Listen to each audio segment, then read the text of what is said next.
Abra sua Bíblia comigo no livro de Atos. Atos dos Apóstolos. Iremos meditar essa noite no livro de Atos, no capítulo 17, a partir do verso 16.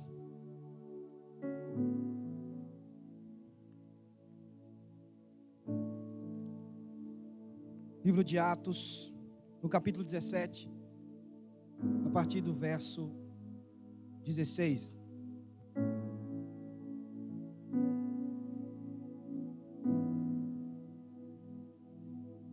Eu vou ler e gostaria que os irmãos acompanhassem. Mas antes vamos orar mais uma vez. Eterno Deus, obrigado pela tua graça e tua misericórdia e teu cuidado para com nossa vida. Obrigado porque o Senhor é santo, justo, que o Senhor é maravilhoso. Nos conforme segundo a imagem do teu Filho Jesus. Fale em nossos corações nessa noite, que eu possa diminuir cada dia mais e o Senhor crescer, em nome de Jesus, amém. Atos capítulo 17, a partir do verso 16. Como eu disse, eu vou ler, gostaria que os irmãos acompanhassem atentamente as Escrituras. Enquanto Paulo os esperava em Atenas, o seu espírito se revoltava em face da idolatria dominante na cidade. Por isso, dissertava na sinagoga entre os judeus e os gentios piedosos.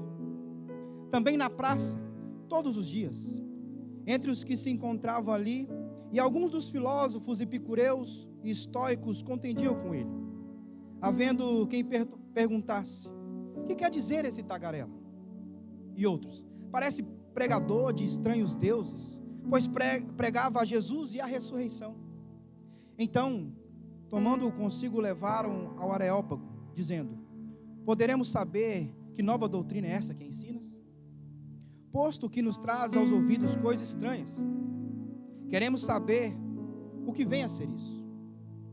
Pois todos os de Atenas e os estrangeiros residentes de outra coisa não cuidavam, senão dizer ou ouvir as últimas novidades. Então, Paulo, levantando-se no meio do Areópago, disse: senhores atenienses, em tudo vos vejo acentuadamente religiosos, porque passando e observando os objetos de vosso culto, encontrei também um altar no qual está escrito: ao Deus desconhecido. Pois esse que adorais sem conhecer é precisamente aquele que eu vos anuncio. Deus que fez o mundo e tudo o que nele existe, sendo ele Senhor do céu e da terra, não habita em santuários feitos por mãos humanas, nem é servido por mãos humanas, como se de alguma coisa precisasse. Pois ele mesmo é quem a todos dá vida, respiração e tudo mais. De um só fez toda a raça humana para habitar sobre toda a face da terra, havendo fixado os tempos previamente estabelecidos e os limites da sua habitação, para buscarem a Deus, se porventura tateando ou possam achar, bem que não está longe de cada um de nós, pois nele vivemos e nos movemos e existimos, como algum dos vossos poetas tem dito, porque dele também somos geração. Sendo, pois, geração de Deus, não devemos pensar que a divindade é semelhante ao ouro, à prata ou à pedra, trabalhados pela arte da imaginação do homem. Ora, não levou Deus em conta os tempos da ignorância. Agora, porém, notifica os homens que todos em toda parte se arrependam, porquanto estabeleceu um dia em que há de julgar o mundo com justiça, por meio de um varão que destinou e acreditou diante de todos, ressuscitando-o dentre os mortos. Quando ouviram falar de ressurreição de mortos, uns escarneceram, outros disseram: a respeito disso te ouviremos noutra ocasião. A essa altura Paulo se retirou do meio deles. Houve, porém, alguns homens que se agregaram a ele e creram. Entre eles estava Dionísio, o Areopagita, uma mulher chamada Dâmaris, e com eles outros mais. Irmão, nós estamos diante de umas mais belas exposições do apóstolo Paulo nas Escrituras. Estamos diante de um sermão pregado pelo apóstolo Paulo, um sermão onde nós encontramos amor, poder de Deus e moderação. É certo que o apóstolo Paulo, meus irmãos, o maior evangelista, pastor, pregador, teólogo, um verdadeiro paladino da fé, nós encontramos aí no Novo Testamento. E o apóstolo Paulo, depois de várias tribulações, de várias perseguições, angústias, prisões, então ele chega em Atenas. E ele chega sozinho, pois Silas e Timóteo tinham ficado para trás. Então Paulo chega no local chamado Atenas. Atenas era conhecida como a capital mundial do saber, onde os filósofos e as pessoas pensavam ser onde estava todo o conhecimento. É certo que Atenas é um local onde grandes homens vieram de lá, como Péricles, Sócrates, Platão, Aristóteles, todos esses nós conhecemos, homens que influenciam a nossa geração nos dias de hoje. Mas também era uma cidade extremamente religiosa. Alguns homens vão dizer que era mais fácil encontrar deuses na cidade de Atenas do que os homens. Então era uma cidade extremamente idólatra. Por isso que o espírito do apóstolo Paulo, quando nós iniciamos aí no verso 16, que diz que se revoltava. Mas o apóstolo Paulo, continuando e ensinando naquele local, onde dissertava para alguns gentios, gregos, homens ali, judeus, piedosos. O interessante é que o apóstolo Paulo não é apenas um pregador de quatro paredes, mas sim um expoente da fé em praça pública. Pois ele pregava em um local chamado Ágora, que é uma praça, porém não é uma praça como nos dias de hoje que nós conhecemos, onde nós levamos as crianças, ou até mesmo vamos para fazer algum exercício físico e se divertir. Não, o Ágora era um local onde as pessoas sentavam e olhavam o que estava sendo ensinado. Alguns mestres e filósofos ali ensinavam. Então Paulo, naquele local, ele encontra dois grupos de filósofos, os epicureus e os estoicos. O verso 18. E esses dois grupos vão debater com o apóstolo Paulo. Eles vão tentar refutar, vamos dizer assim, o apóstolo Paulo. E eles começam zombando, dizendo: quem é esse tagarela? Ele vem ensinar coisas estranhas. Ele vem falar sobre deuses estranhos, Jesus e a ressurreição. Irmão, a palavra tagarela é algo muito feio, traduzida para o grego. É chamado de espermologos. É a ideia de um pássaro que vai no esgoto para buscar sementes. Eles estavam dizendo que o apóstolo Paulo não tinha ideia formada, que ele estava falando balela, e que ele estava repassando aquilo que ele ouviu e não sabia o que estava falando. E que estava ensinando sobre deuses estranhos. Eles eram muito politeístas. Tudo eles viam deuses. Não disse que estavam num local onde se encontrava mais deuses do que homens? E eles pensavam que o apóstolo Paulo então ensinava acerca de dois deuses. E eles diziam que Jesus, o Deus masculino, e a regeneração e a ressurreição, o Deus feminino. E com isso, por eles serem bem idólatras e ser adoradores de tudo que você imaginar, eles pegaram o apóstolo Paulo e levaram até o Areópago. Pois eles pensavam assim: não podemos deixar nenhum Deus despercebido. Pois a ideia daqueles homens era que, se você deixasse de adorar algum Deus, logo você seria castigado. Pois a imagem que eles tinham de deuses é que eram cruéis, terríveis, que gostavam de condenar o homem, se não adorasse. Então eles não deixavam passar nenhum despercebido. Até mesmo que eles não conheciam, eles montavam um altar e colocavam lá o Deus desconhecido. Então eles chegam e levam o apóstolo Paulo no Areópago, um lugar onde se reunia para debater as principais notícias da cidade, onde homens inteligentes, filósofos, se reuniam ali para explicar sobre as últimas novidades. E eles fizeram isso, e essa era a ideia daquele povo. Olha aí para você no verso 21. Eles queriam saber da última novidade. Mas, meus irmãos, o que entristece o meu coração é perceber que a nossa geração, ainda que depois de 2000 anos, se parece com essa geração de Atenas. Pois queremos a novidade, aquilo que é de última geração, de um momento, que vai me trazer um prazer. A geração de hoje quer novidade, mas não quer a verdade. Então eles pegaram o apóstolo Paulo e levaram o apóstolo Paulo até o Areópago. O interessante, meu irmão, é perceber como o apóstolo Paulo, um homem cheio do Espírito Santo de Deus. E aqui eu consigo entender quando ele disse a Timóteo: olha, Timóteo, o Espírito que habita em você é de poder, de amor e de moderação. Nós encontramos isso aqui, nesse momento. O apóstolo Paulo, amando aquele povo, o apóstolo Paulo pregou através do poder de Deus, nós vamos ver isso. Mas também exerce um espírito de moderação aqui. Pois se o apóstolo Paulo chegasse e já condenasse aquele povo, dizendo assim: olha, vocês são tão inteligentes, mas são idólatras. Talvez ele fecharia a cortina do discurso, e eles não deixariam mais o apóstolo Paulo falar. Mas note você que o apóstolo Paulo, ele inicia dizendo, olha aí, no verso 22. Então Paulo, levantando-se no meio do Areópago, disse: senhores atenienses, em tudo vos vejo acentuadamente religiosos. Senhores atenienses, eles realmente eram religiosos. Eles adoravam todo tipo de Deus.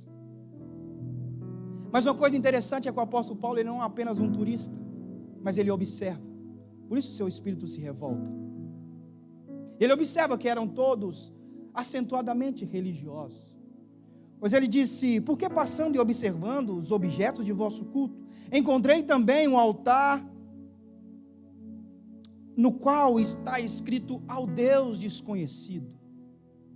Ele disse: é sobre esse Deus. Ele pega um gancho. É sobre esse Deus desconhecido que eu vos anuncio, que eu vim falar. Irmãos, dois tipos de classe de filósofos que levaram o apóstolo Paulo: os epicureus e os estoicos. Eu preciso te falar um pouco sobre eles, pois eles também influenciam a nossa geração nos dias de hoje.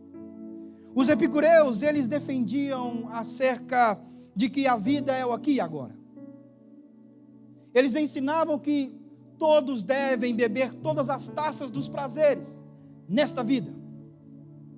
Viva a vida. Curta o que você quiser curtir. Faça o que você quiser fazer.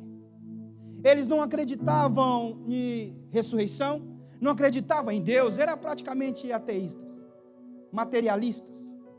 A frase filosófica da vida deles era: bebamos e comamos porque amanhã morreremos. Eles viviam assim.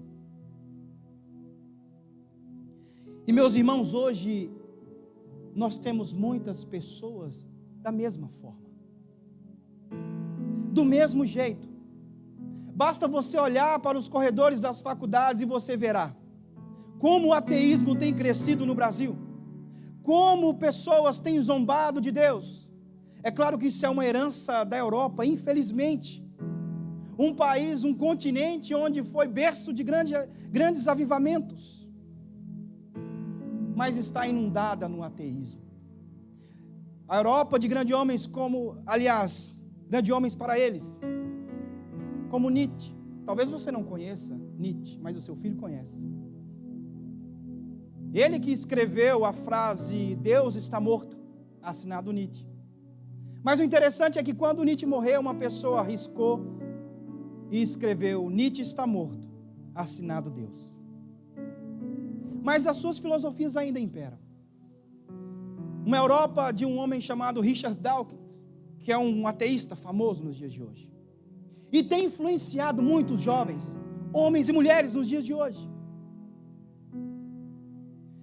Os cristãos entram para a faculdade, cristãos, e saem pior do que os ímpios, muitos deles.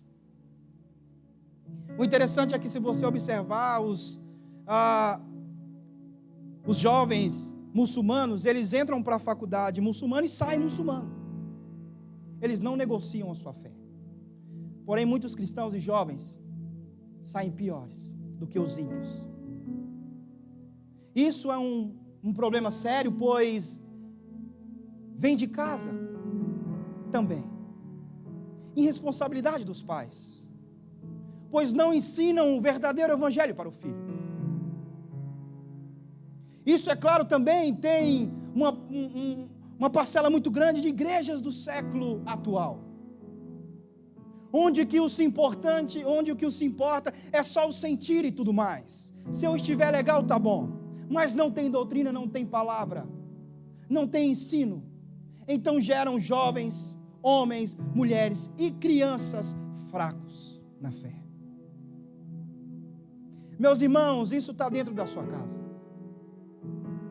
Talvez você, se ouvisse a palavra comunismo, seu filho chegar com uma palavra comunismo na blusa, você não deixaria ele entrar, porque você entende.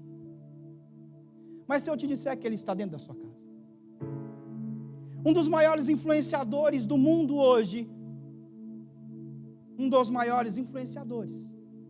o seu filho conhece, uns tais de netos aí,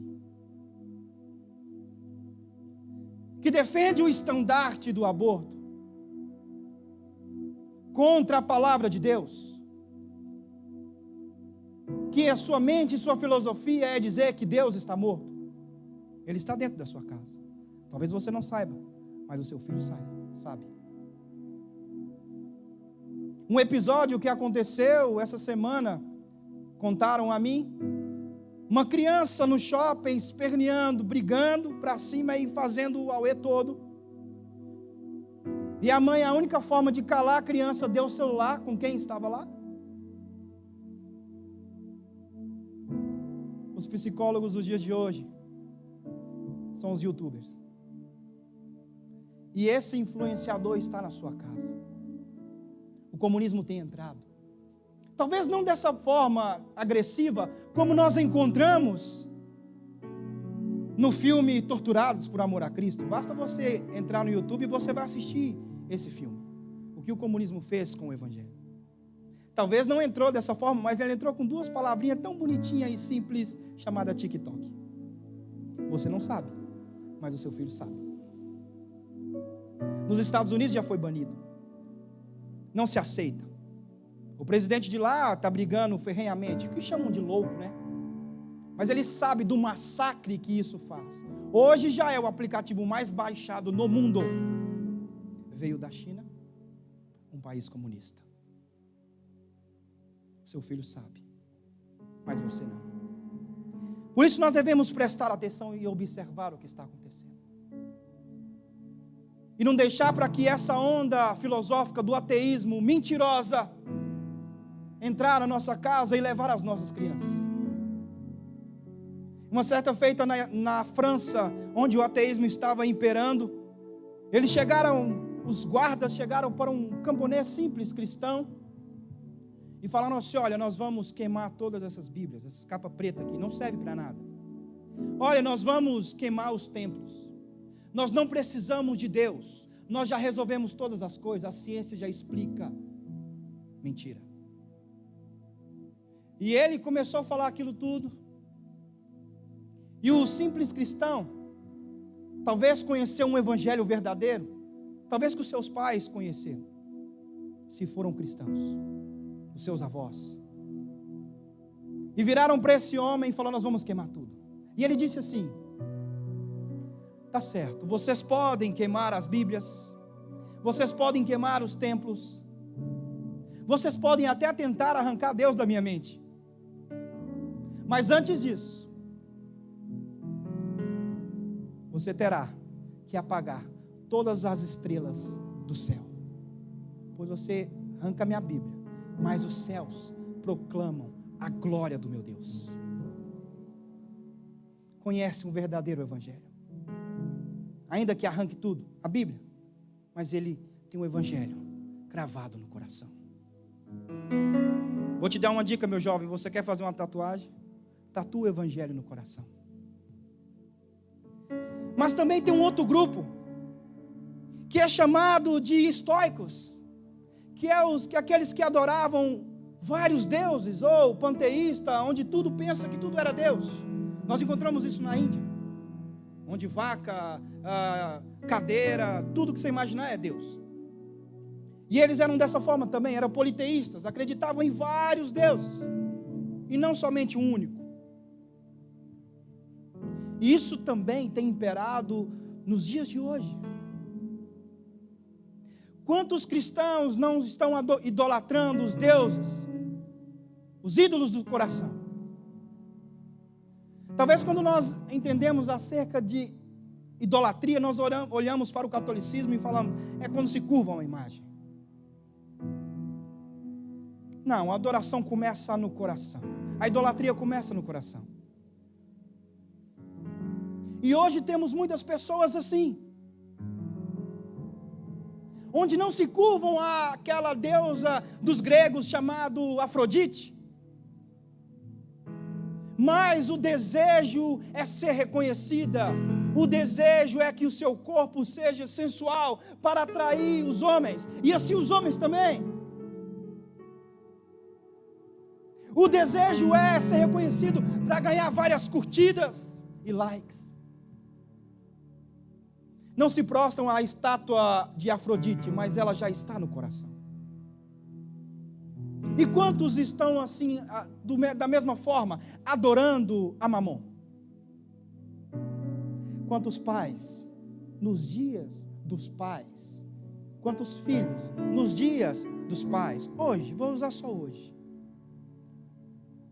não mataram o pai, ou não matou o pai não matou o filho, estão sem conversar há anos por causa do dinheiro.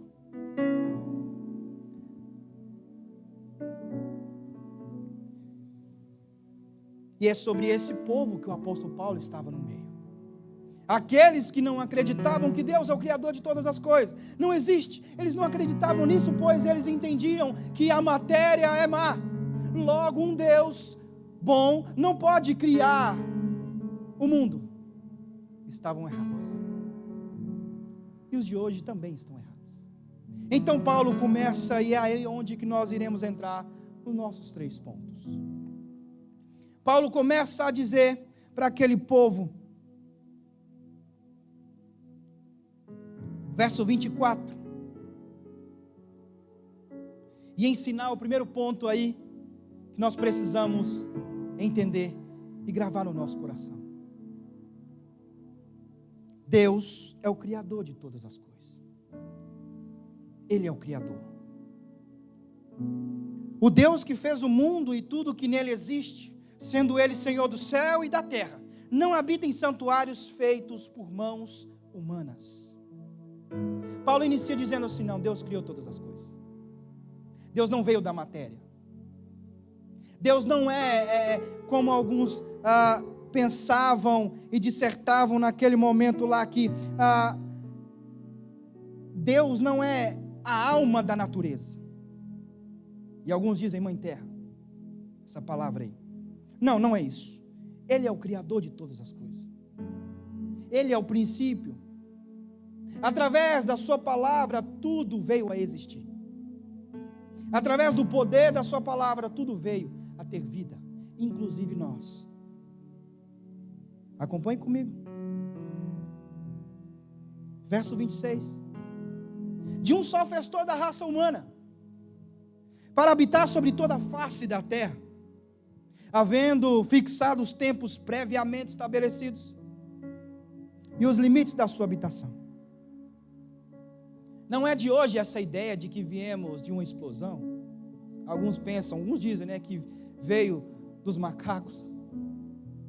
Tem que ter muito mais fé para acreditar nisso do que no Deus Todo-Poderoso. Não é de hoje. Que tentam negar e pensar que viemos de alguma coisa e não algo planejado, e não por uma mente brilhante. Mas Paulo vai dizer, não, de um só veio toda a raça humana. De um só. De Adão, o primeiro homem, veio toda a raça humana. Junto com Eva, claro.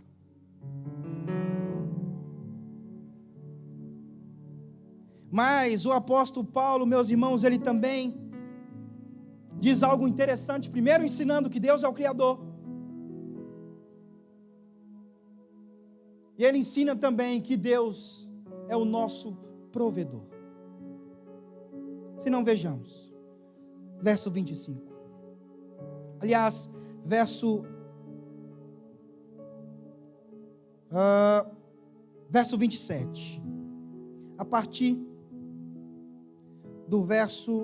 da parte B.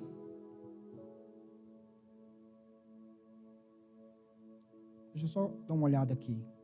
Aliás, verso 25, mostrando que Deus é o nosso provedor. A parte B diz assim: pois Ele mesmo é quem a todos dá vida, respiração e tudo mais. Todos. Ele é quem sustenta. Ele é quem governa todas as coisas. O que alguns ensinavam dizendo: olha, viva, faça o que você quiser, a vida é sua, escolha o que você quiser. Alguns pensam: eu vou conseguir, eu vou conquistar, eu vou ganhar, eu vou comprar, eu vou fazer isso e vou fazer aquilo. Você está muito enganado. Se Deus quiser, você vai fazer. Se Deus quiser, você vai receber. Se Deus quiser, você vai comprar, vai adquirir. Se Deus quiser. Pois se Ele não quiser, Ele corta a mangueira do oxigênio e aqui mesmo nós caímos e viramos pó. Ele é quem dá a todos nós a vida e a respiração. E algum daqueles homens pensando e tinham em mente também dizendo: por que nós estamos aqui? Para onde nós iremos? E Paulo vai responder, olha aí comigo no verso 28, pois nele vivemos e nos movemos e existimos por causa de Deus. Ele é o nosso provedor. Ele, através dele, vem a nossa provisão. Se Ele encerrar o tempo nosso aqui, acabou. Se Ele retirar o nosso oxigênio, acabou. É nele, meus irmãos, que nós vivemos, nos movemos e existimos. Mas algo interessante é que o apóstolo Paulo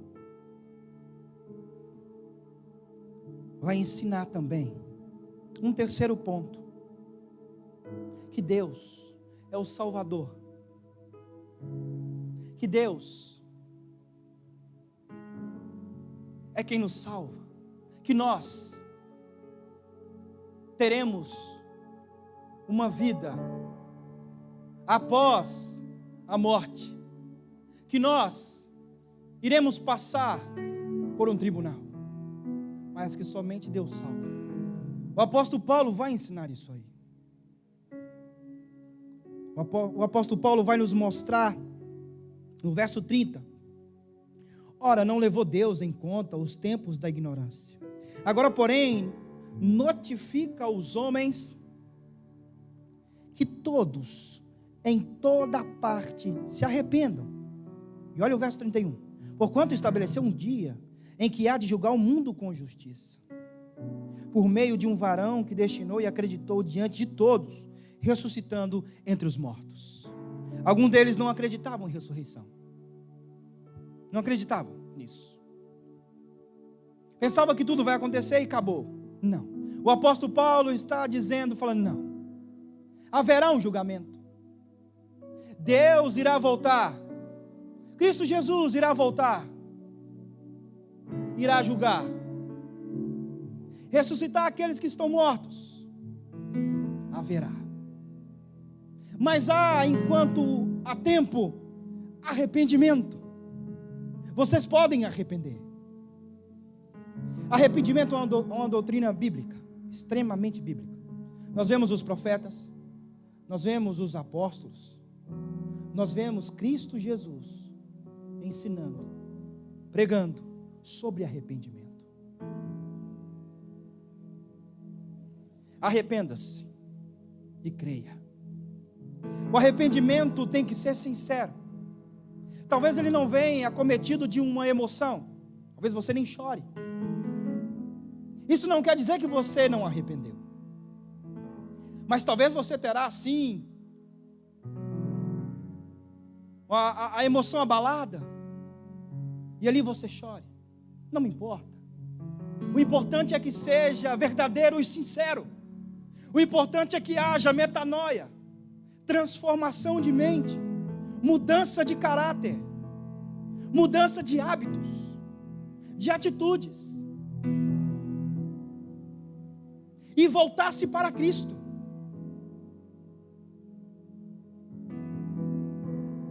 Como Pedro voltou-se para Cristo. Arrependeu amargamente, sinceramente. Planteou, mudou a mente, voltou-se para Cristo, pois nele é a salvação. Então, o arrependimento é algo que tem que ser verdadeiro. Por isso nós precisamos ensinar aqueles que ainda não conhecem acerca do arrependimento, não somente de falar, mas de atitude, de caráter, de mudança de vida. Talvez você possa enganar a mim, você possa enganar ao pastor, você possa enganar aos irmãos, mas aquele que ninguém pode enganar, e ele sonda os corações, ele sonda os corações. Arrependimento é uma atitude. O apóstolo Paulo ensinando isso àqueles homens. Haverá sim juízo, haverá, mas enquanto há tempo, arrependam-se, arrependam-se, arrependam-se. Talvez, meus irmãos, alguns não vão concordar conosco. Se você não se preocupar em ensinar a Bíblia para o seu filho, dessa geração, para aquele que é um neófito na fé, neófito que recém-chegado na fé, se você não ensinar as verdades bíblicas, há uma grande chance de se tornar um estoico ou um epicureu.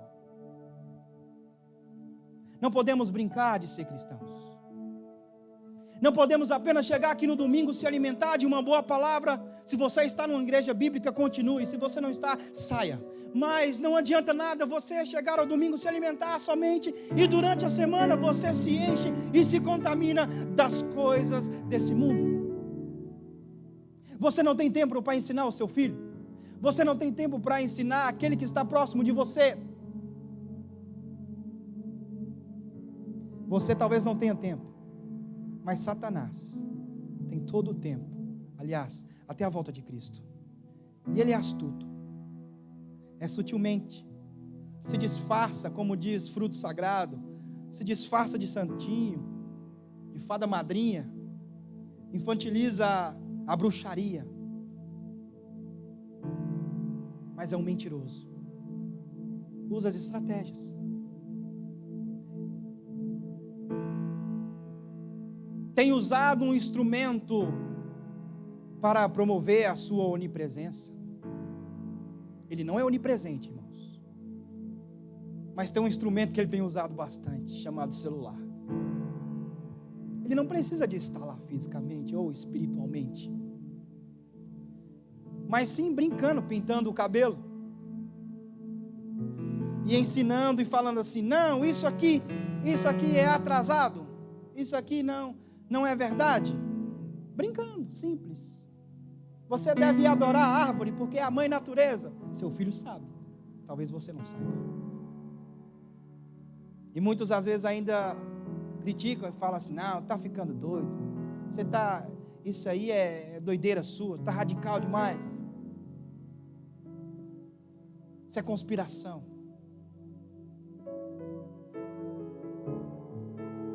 Estão tentando doutrinar os filhos, doutrinar as pessoas. Eu vejo até mesmo pastores, líderes, brincando com isso, como se fosse algo normal, participando disso como se fosse algo normal. Mas é simples, é só um tique e um toque, né?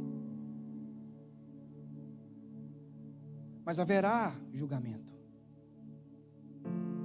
Nós conhecemos, meus irmãos, talvez nós que viemos de família cristã, bíblica, talvez você que se converteu já faz um tempo,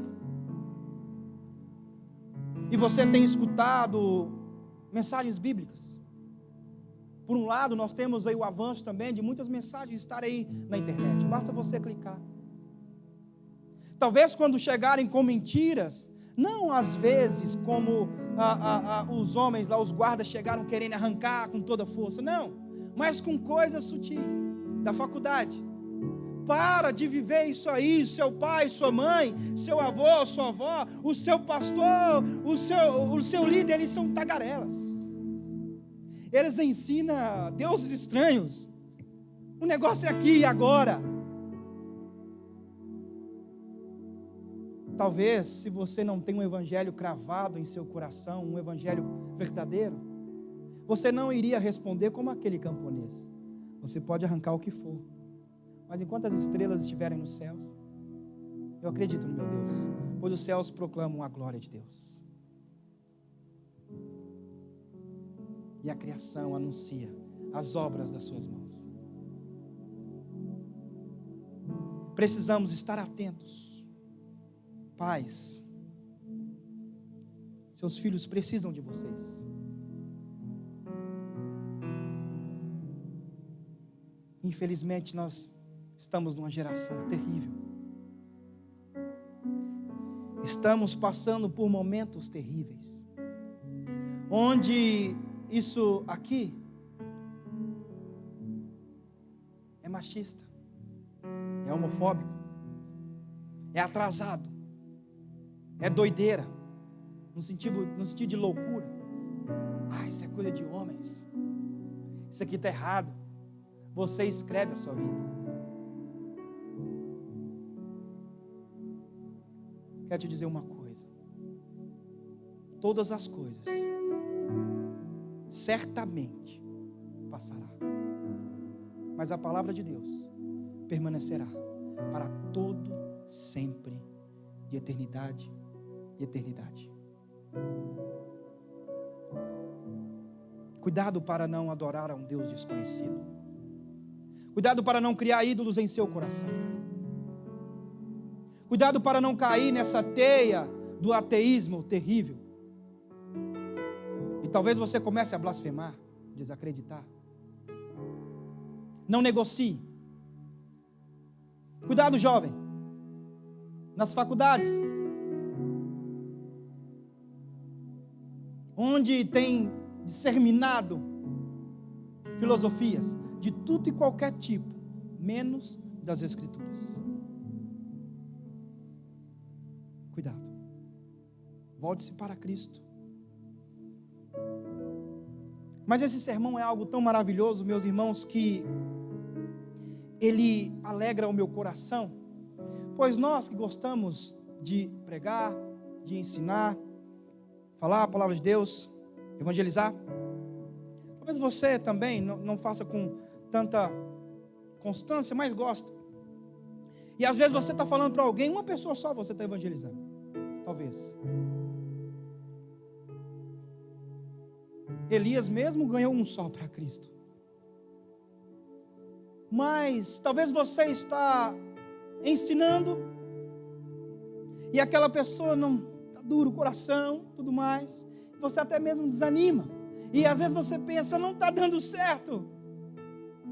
Eu quero te dizer uma coisa, meus irmãos, não pare de falar do amor de Deus. Não pare de falar da justiça de Deus. Não pare de falar sobre arrependimento. Não pare de falar sobre a palavra de Deus, pois ela não volta vazia. Ela é palavra de Deus. Ou é para a vida, ou é para a morte. Ou salvação, ou perdição. Não desanime. Alguns aqui, já finalizando, olha aí para você ver.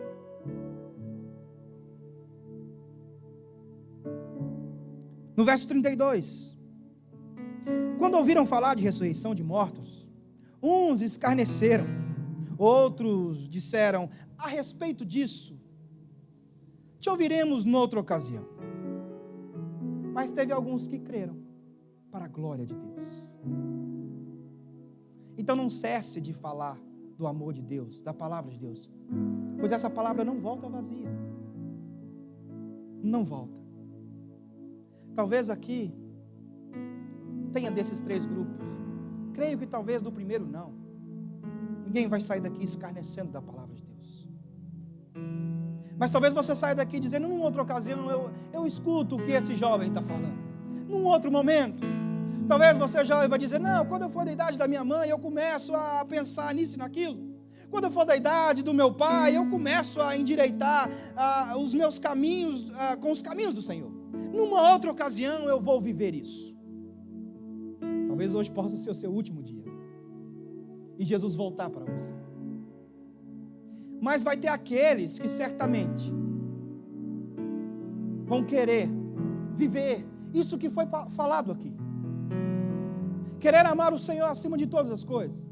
Não negociar a sua palavra, não negociar a sua fé, ensinar acerca de Cristo Jesus, não parar de pregar o Evangelho, não cair em falácias e doutrinas mentirosas, disseminadas por Satanás. Vão querer viver isso que foi ensinado, acreditar firmemente, arrepender de coração sincero. Eu quero, meu Deus, eu não negocio a minha fé, pois o Senhor não nos colocou aqui nessa terra. Aqui não é um local, um parque de diversões, mas sim um campo de batalha, pois Ele nos deu armaduras, e não raquetes para brincar de frescobol. Nós estamos numa guerra ferrenha. O nosso adversário não para, não brinca, em todo momento tentando, rodeando, tentando tragar. E uma simples brecha é suficiente. Um simples prego. Já ouviu essa história do prego? Finalizo com ela. Satanás chegou para um homem, que é só uma história, não estou falando que não está na Bíblia isso não, viu, irmãos? Mas para você entender melhor. Chegou e falou assim: olha, me dá só um pedaço aí dessa casa. Pode ser do fundo lá. Não. Dá uma parede aí. Não. Nem nada aqui. Pai, só um pedacinho. Então deixa eu colocar só um preguinho aí. Aí o cara olhou assim: preguinho, né? Não tem nada a ver. Isso não tem nada a ver, né? Satanás foi lá e pregou um simples prego na parede, na sala. Saiu. Quando voltou com uma carne podre de um animal e pendurou no prego e foi embora. Toda a casa foi empesteada com a carniça de Satanás. Cuidado. Às vezes é um simples aplicativo, um simples prego. Tome muito cuidado. Que Deus possa falar ao seu coração nessa noite. E você possa sair daqui entendido. Com um coração como o de Cristo. Imitando o apóstolo Paulo, pois ele imitava a Cristo. Não aceitamos, revoltamos muito com essas coisas aí que estão no dia de hoje. Mas é necessário moderação. Não deixando de amar. Mas o amor inclui mostrar a justiça de Deus. Dizer que está errado e necessita de arrependimento é amor. E jamais desacreditar que essa palavra é o poder de Deus. Não se envergonhe do Evangelho, pois ele é o poder de Deus. Que não sejamos apenas homens e mulheres, onde levamos apenas palavras persuasivas de conhecimento, mas de demonstração de poder. Em nome de Jesus. Os irmãos do voo estão todos aí? Ou já foram? Amém. Feche seus olhos e vamos orar mais uma vez.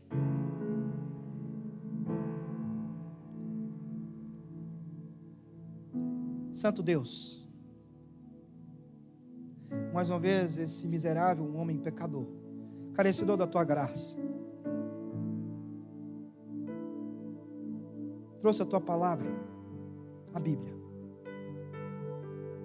Não algo novo, não uma revelação nova, mas aquilo que o Senhor já deixou para nós. Meu Deus, que essa palavra possa penetrar no coração, ainda, seja para a vida ou para a morte. Meu Deus, fortaleça os pais, fortaleça as crianças, os nossos jovens. Meu Deus, tem misericórdia da igreja do Senhor. Não deixe cair a vergonha sobre a tua noiva. Que nós possamos chorar, prantear. Que nós não nos conformamos com este mundo.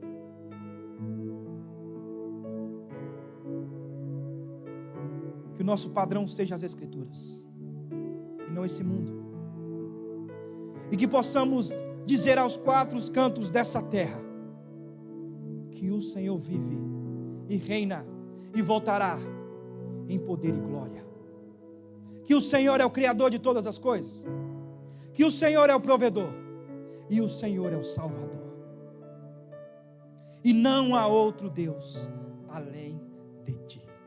Quebre, Senhor, todos os ídolos do nosso coração. Não nos deixe virar idólatras espirituais, adorando o dinheiro ou qualquer outra coisa que for. A nossa adoração, devoção, louvor, somente ao Senhor, pois ao Senhor toda a glória. E que teu Espírito Santo nos guie, e que teu Filho amado Jesus Cristo seja o nosso Senhor, e que o nosso Deus, o grande eu sou, seja o único adorado. Em nome de Jesus. Em nome de Jesus. Amém. Amém. Meus irmãos,